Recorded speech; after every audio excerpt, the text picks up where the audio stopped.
The Nazis are here! The Nazis are here! No, the Nazis are not here. While liberal media and most people in this country focus on pointing the finger at people and blaming everyone who's to the right of them for this rise in populism that we're seeing, I want to take the time to highlight some of the dangerous tactics of the regressive left. No, the Nazis aren't here yet. The thought police that George Orwell warned us about, though, yeah, that's already here. Although they aren't officially a branch of the government just yet, give them time. It's on the agenda. The social justice warriors being pumped out of universities want to censor any dissenting views, and they're using doublespeak tactics to bunch everyone on the right into this group that they labeled the alt-right.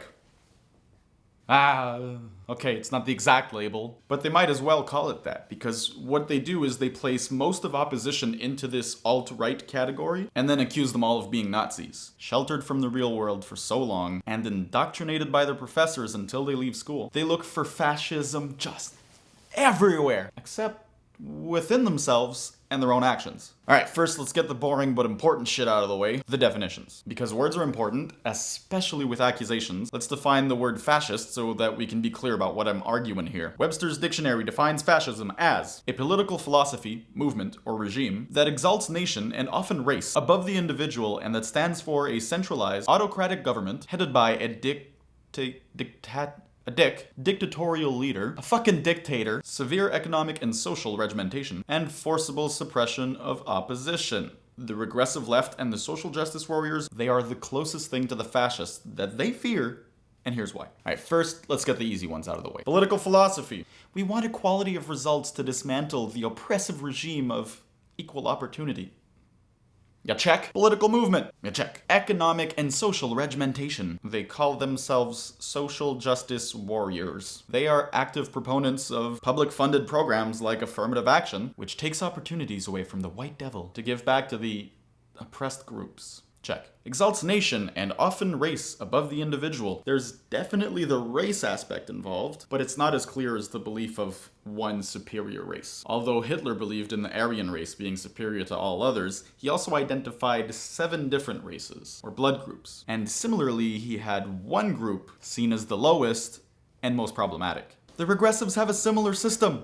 It goes from most oppressed to least oppressed. And then they attach the races to that. They don't have the list like in a neat chart though, so it's like so not racist. They clearly prefer race over the individual. In their identity politics, people have to vote and support the causes attached to their gender or race, which is why we see black people getting called Uncle Toms for voting Trump, or not supporting the crazy actions of Black Lives Matter, or women being shunned for not voting for Hillary Clinton. As for the favoring of nation, globalization has become a sort of different national identity. You either believe in this globalization and you want the world to come together, and that is your country's allegiance. So yeah, check. Forcible suppression of opposition. It's antifa.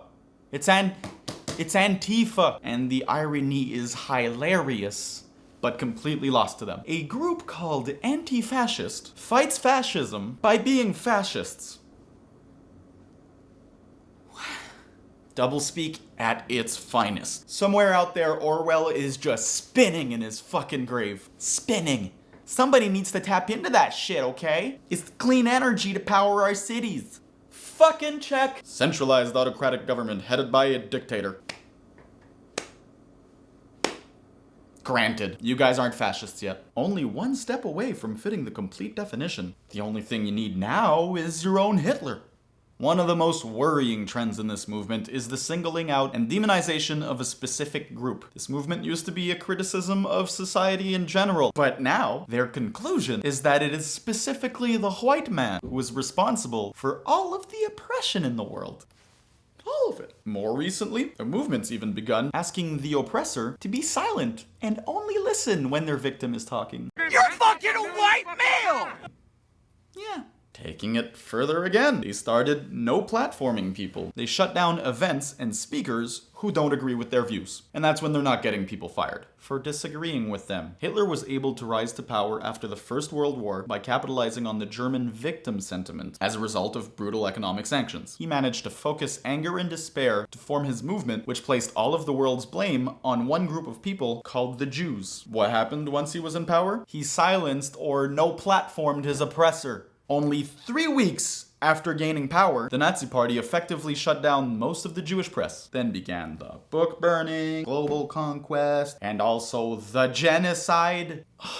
It is astounding to me how these university-educated people can't see the similarity. I'm not saying that the left is on the verge of committing genocide or that they're Nazis, but if they want to label people Nazis, then it becomes important to highlight their hypocrisy. They share a lot of their techniques from actual real-life fascist regimes. Where will this demonization and victim mentality ultimately lead us? We say that we study history in order not to repeat it, so shouldn't we learn from the past and know better than to forcefully silence opposition? How long until they decide that opposition is slowing progress? That the white man doesn't want his logic and opinion silenced, so we must force him to be silent. He is the oppressor after all, so that makes it morally just. It's alright. Oh my god, it's totally okay to hate your oppressor, okay? I don't see anywhere else that this current mentality will lead us to, unless something changes. We need to value free speech and put an end to this idea of silencing whoever we call the oppressor. If this video pissed you off, maybe give 1984 another read and look for similarities